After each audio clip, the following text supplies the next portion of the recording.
ಎಲ್ರಿಗೂ ನೆಮ್ಮದಿಯಾಗಿರೋದಕ್ಕೆ ಇಷ್ಟ ಅಲ್ವಾ? ಸೊ ನಿಮ್ಗೆ ಆಲ್ರೆಡಿ ನೆಮ್ಮದಿಯ ಜೀವನ ಇದೆ ಅಂತ ಹೇಳಿದ್ರೆ ಈ ವಿಡಿಯೋ ನೋಡೋ ಅವಶ್ಯಕತೆ ಇಲ್ಲ. ನಿಮ್ಗೆ ಏನಾದ್ರು ನೆಮ್ಮದಿ ಇಲ್ಲ ಅಂತ ಹೇಳಿದ್ರೆ ವಿಡಿಯೋನ ಪೂರ್ತಿಯಾಗಿ ನೋಡಿ, ಡೆಫಿನೆಟ್ಲಿ ನಿಮ್ಗೆ ಹೆಲ್ಪ್ ಆಗುತ್ತೆ.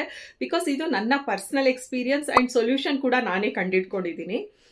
ಯೂಶ್ವಲಿ ನೆಮ್ಮದಿನ ನಾವು ಏನೇನಿಗೆ ಕಳ್ಕೊಳ್ತೀವಿ? ಒಂದೇ ನಮ್ಗೆ ಆರೋಗ್ಯ ತೊಂದರೆ ಇದೆ, ಹಣಕಾಸಿನ ಪ್ರಾಬ್ಲಮ್ ಇರ್ಬೋದು, ಅಥವಾ ರಿಲೇಶನ್ಶಿಪ್ ಅಲ್ಲಿ ಏನಾದ್ರೂ ಏರುಪೇರು ಆಗ್ತಾ ಇದ್ರೆ ನಮ್ಮ ನೆಮ್ಮದಿ ಹಾಳಾಗುತ್ತೆ. ಹಾಗಿದ್ರೆ ಇದೆಲ್ಲ ಚೆನ್ನಾಗಿರೋರ್ಗೆ ನೆಮ್ಮದಿಯ ಜೀವನ ಇರುತ್ತಾ ಅಂದ್ರೆ ಇಲ್ಲ. ಆದ್ರೂ ಕೂಡ ಕೆಲವೊಮ್ಮೆ ನೆಮ್ಮದಿನ ಕಳ್ಕೊಳ್ತೀವಿ. ಯಾಕಾಗುತ್ತೆ ಅದು? ಅದಕ್ಕೇನ್ ಸೊಲ್ಯೂಷನ್ ತಿಳ್ಕೊಳ್ಳೋಣ. ಒಂದು ಎಕ್ಸಾಂಪಲ್ ಹೇಳ್ತೀನಿ. ಇತ್ತೀಚೆಗೆ ನಾನು ಸೋಷಿಯಲ್ ಮೀಡಿಯಾದಲ್ಲಿ ಇಂಟರ್ಮಿಟೆಂಟ್ ಫಾಸ್ಟಿಂಗ್ ಬಗ್ಗೆ ಒಂದು ವಿಡಿಯೋ ಮಾಡಿದ್ದೆ. ಆ ವಿಡಿಯೋ ಮಾಡ್ಬೇಕಾದ್ರೆ ನನ್ನ ಇಂಟೆನ್ಷನ್ ಏನಿತ್ತು ಅಂದ್ರೆ, ಈ ದಪ್ಪ ಇರ್ತಾರಲ್ಲ ಅವರು ಬಹಳನೇ ಪ್ರಯತ್ನ ಪಡ್ತಾ ಇರ್ತಾರೆ ಸಣ್ಣ ಆಗೋದಿಕ್ಕೆ. ಯಾವ ಒಂದು ಪಾಯಿಂಟ್ ಅಲ್ಲಿ ಅವ್ರಿಗೆ ಬೇಜಾರಾಗೋದಂದ್ರೆ, ಎಷ್ಟೇ ಪ್ರಯತ್ನ ಪಟ್ರು ವೆಯ್ಟ್ ಲಾಸ್ ಆಗೋದಿಲ್ಲ ನೋಡಿ, ಅವಾಗ ಅವರು ಡಿಮೋಟಿವೇಟ್ ಆಗ್ತಾರೆ, ಗಿವ್ ಅಪ್ ಮಾಡ್ಬಿಡ್ತಾರೆ. ಸೊ ಅರ್ಲಿ ರಿಸಲ್ಟ್ ಬರೋದಕ್ಕೆ ಒನ್ ಆಫ್ ದಿ ಮೆಥಡ್ ಅಂತ ಹೇಳಿದ್ರೆ ಇಂಟರ್ಮಿಟೆಂಟ್ ಫಾಸ್ಟಿಂಗ್. ಹೆಲ್ಪ್ ಆಗ್ಲಿ ಅನ್ನೋ ಒಂದು ಇಂಟೆನ್ಷನ್ ಅಲ್ಲಿ ನಾನು ಆ ವಿಡಿಯೋ ಮಾಡಿದ್ದೆ. ಸೊ ಅದಕ್ಕೊಬ್ರು ಕಮೆಂಟ್ ಮಾಡಿದ್ರು, ನೀನೇ ಇಷ್ಟೊಂದು ದಪ್ಪ ಇದೆಯಾ, ಫಸ್ಟ್ ಈ ಮೆಥಡ್ನ ಫಾಲೋ ಮಾಡ್ಕೊಂಡು ನೀನ್ ಸಣ್ಣ ಆಗಿ ತೋರಿಸು ಅಂತ. ಏನೇ ಒಂದು ನಿಮ್ಮ ಒಪಿನಿಯನ್ ಇರಲಿ, ಅದನ್ನ ತುಂಬಾ ಪೊಲೈಟ್ ಆಗಿ ನೀವು ವರ್ಡ್ಸ್ನ ಹಾಕಿ ನೀವು ನನಗೆ ಕನ್ವೆ ಮಾಡ್ಬೋದು. ಬಹಳ ರೂಡ್ ಆಗಿ ಹಾರ್ಶ್ ವರ್ಡ್ಸ್ ಯೂಸ್ ಮಾಡಬೇಕು ಅಂತ ಏನೂ ಇಲ್ಲ. It's okay. ನಾನು ಆ ಕಮೆಂಟ್ನ ತಗೊಂಡೆ. ಬಿಕಾಸ್ ಯಾರೋ ಒಬ್ರು ಸ್ಟ್ರೇಂಜರ್, ನನ್ನ ಬಗ್ಗೆ ಏನೂ ಗೊತ್ತಿಲ್ಲ, ನನ್ನ ಇಂಟೆನ್ಷನ್ ಅವ್ರಿಗೆ ಗೊತ್ತಿಲ್ಲ, ಅಂಡ್ ನಾನು ನಿಜವಾಗ್ಲೂ ಎಷ್ಟು ತೂಕ ಇದ್ದೀನಿ, ನಾನು ಓವರ್ ವೆಯ್ಟ್ ಇದ್ದೀನಾ ಏನೋ ಅವ್ರಿಗೆ ಗೊತ್ತಿಲ್ಲ. ಎಲ್ಲೋ ದೂರದಲ್ಲಿ ಕೂತ್ಕೊಂಡು ಅವ್ರದ್ದೇನೋ ಒಂದು ಫ್ರಸ್ಟ್ರೇಷನ್ನ ಕಮೆಂಟ್ ಸೆಕ್ಷನ್ ಹಾಕ್ತಾರೆ. ಬಟ್ ಇದೇ ದಿವ್ಯಾ ಒಂದ್ 2 ವರ್ಷದ ಮುಂಚೆ ಆಗಿದ್ರೆ ಹೇಗೆ ನನ್ನ ಮೆಂಟಲ್ ಹೆಲ್ತ್ ಟೇಕ್ ಕೇರ್ ಮಾಡಬೇಕು ಅಂತ ನನಗೆ ಗೊತ್ತಿರ್ಲಿಲ್ಲ. ಅವಾಗ ನಾನು ಇಂಥ ಒಂದು ಕಮೆಂಟ್ಸ್ಗೆಲ್ಲ ರಿಯಾಕ್ಟ್ ಮಾಡ್ತಾ ಇದ್ದೆ. ಫಸ್ಟ್ ಪಾಯಿಂಟ್ ನಾನು ಅವ್ರಿಗೆ ಕ್ಲಾರಿಫೈ ಮಾಡ್ತಿದ್ದೆ, ನಾನು ಏನಕ್ಕೆ ಈ ವಿಡಿಯೋ ಮಾಡಿದೆ, ಈ ವಿಡಿಯೋದ ಏನ್ ಬೆನಿಫಿಟ್ಸ್ ಇದೆ, ಇದ್ರ ಸೈಂಟಿಫಿಕ್ ಡೇಟಾ ಏನಿದೆ, ಇದನ್ನೆಲ್ಲ ಹೇಳೋದಿಕ್ ಶುರು ಮಾಡ್ತಿದ್ದೆ. ಅಂಡ್ ನನ್ನ ಒಂದು ಬಾಡಿ ಬಗ್ಗೆ ಅವ್ರು ಕಮೆಂಟ್ ಮಾಡಿದಾಗ, ಇಲ್ಲ ನಾನು 61 kg ಇದ್ದೀನಿ, ನನ್ನ ಹೈಟಿಗೆ ನನ್ನ ವೆಯ್ಟ್ ಏನು ಓವರ್ ವೆಯ್ಟ್ ಅಲ್ಲ, ಎಲ್ಲ ಎಕ್ಸ್ಪ್ಲನೇಷನ್ ನಾನು ಕೊಡ್ತಾ ಇದ್ದೆ. ಬಟ್ ಈಗಿನ ದಿವ್ಯಾ ಇದು ಯಾವುದಕ್ಕೂ ನಾನು ರಿಯಾಕ್ಟ್ ಮಾಡೋದಿಲ್ಲ. ಹಾಗಂತ ನನ್ಗೇನು ಬೇಜಾರು ಆಗದೇ ಇಲ್ವಾ? ಇಲ್ಲ, ಖಂಡಿತವಾಗ್ಲೂ ಬೇಜಾರಾಗುತ್ತೆ. ಅದನ್ನ ಹೇಗೆ ಹ್ಯಾಂಡಲ್ ಮಾಡೋದು ಅಂತ ನಾನು ಕಲ್ತ್ಕೊಂಡಿದ್ದೀನಿ. ಇದೊಂದು ಎಕ್ಸಾಂಪಲ್ ಆಗಿ ನಾನು ಹೇಳಿದಷ್ಟೇ.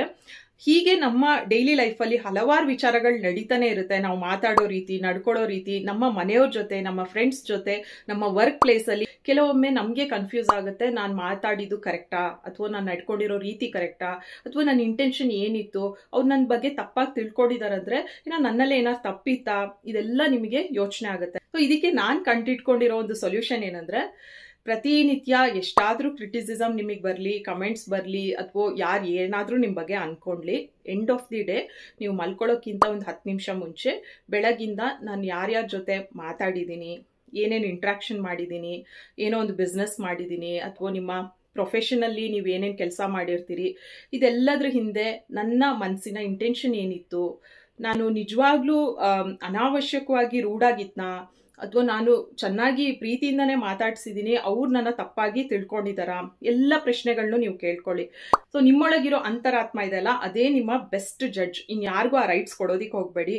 ಅದು ಯಾವತ್ತೂ ನಿಮಗೆ ಸುಳ್ಳು ಹೇಳೋದಿಲ್ಲ.